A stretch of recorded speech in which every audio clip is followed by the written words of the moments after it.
আমরা পুরুষরা খুব অদ্ভুত। পুরুষরা কখনো সফল হতে চায় বাবা মায়ের জন্য, কখনো সফল হতে চায় প্রিয় মানুষটাকে পাওয়ার জন্য, একটা সময় খেটে মরে স্ত্রী আর সন্তানের জন্য, পরিবার প্রিয়জনের হাসিতে হাসে, তাদের দুঃখে আবার কাঁদে। পুরুষ যখন নিজে বাঁচতে চায় তখন আর সময় থাকে না। আমরা পুরুষরা বাঁচি অন্যের জন্য।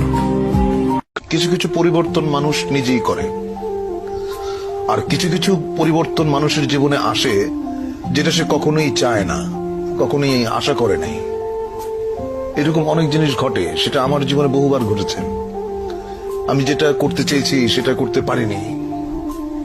আমি যাকে আঁকড়ে ধরতে চেয়েছি সে আমাকে ফেলে চলে গেছে, বা যাকে আমি স্নেহ দিতে গেছি সে আমাকে ঘৃণা করেছে। পুরুষ মানুষকে তো সারাদিন পরিশ্রম করে ক্লান্ত হয় পরিবারের চাপে অশান্তি। জীবনটা করে পচা তরমুজ হয়ে গেছে।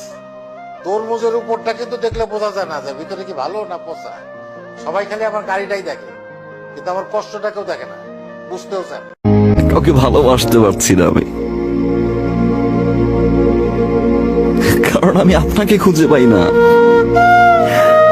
আমি সেই মানুষটাকে খুঁজে পাই না যে মানুষটাকে আমি ভালোবাসি। আমি সেই মানুষটাকে খুঁজে পাই না যে মানুষটা 24টা ঘন্টা আমার খেয়াল রাখতো।